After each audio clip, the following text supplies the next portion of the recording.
She's super excited, I think.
This is a pretty good hike to go on for birds. They've been going off all day. I just saw, I can't remember. I have to look it up on Merlin really quick to see what it was, but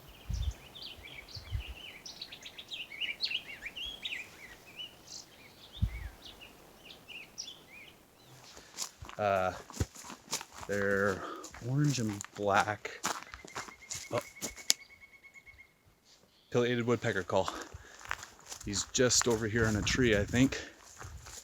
Maybe we'll get lucky and it'll drum on the tree that he's on right now. One of those times I wish I had a nice long lens, because I've seen several pileated woodpeckers and they're big guys, but they're too far off to catch on my cell phone. I think this trail needs a little bit of maintenance. Not a super popular one, I think. Very, very brushy and overgrown. Especially after you get past Pine Bench. I'm probably, I don't know, maybe a half a mile past Pine Bench right now. And it's just really overgrown.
Hello everyone, thanks for watching.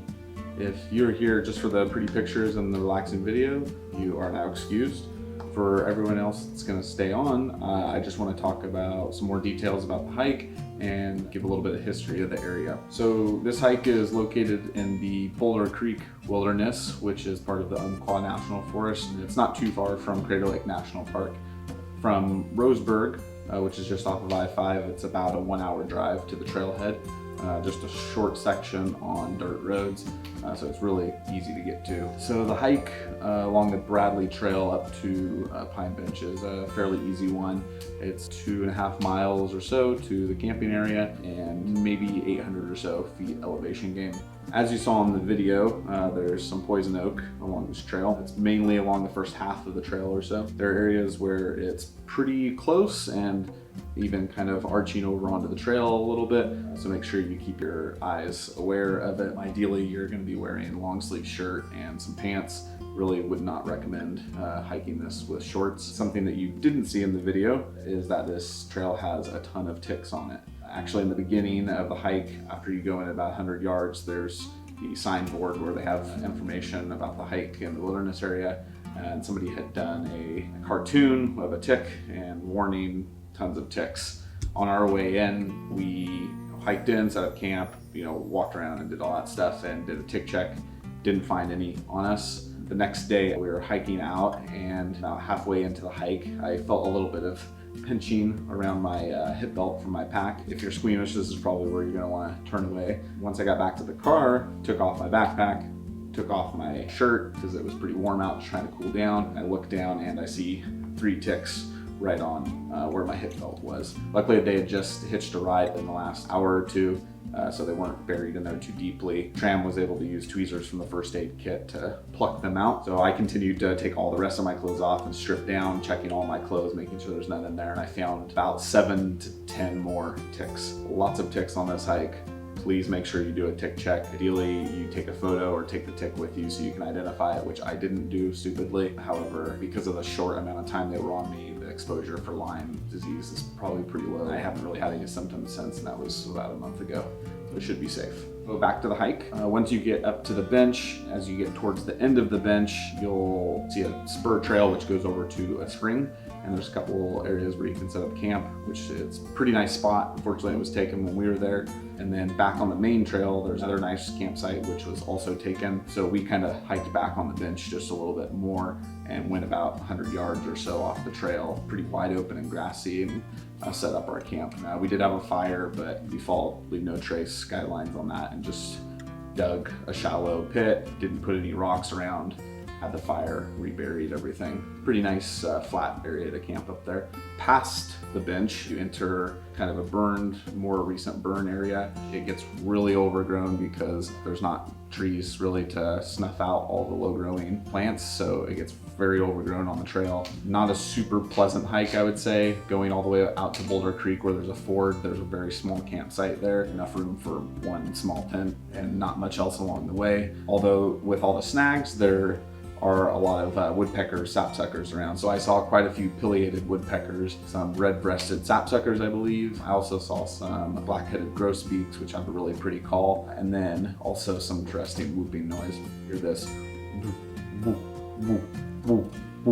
It's like a very weird whooping noise that I really never knew what it was before, and I found out that it's grouse. So they have like their chest gets filled with air and it makes that noise. All in all, pretty good trail. I think most people would be fine just going up to the Pine Bench. If you feel like exploring, go a little bit further. Pine Bench actually has a lot of pretty big Ponderosa pines, and it's one of the westernmost groves of Ponderosa pine in Oregon. They're very out of place in this area. They're intermixed with big-sized Douglas firs, also different landscape than what you usually see on the west side of the Cascades. So now some history and just some other tidbits about the area. The Native Americans actually used to use this area for hunting, and they would set fires across the bench.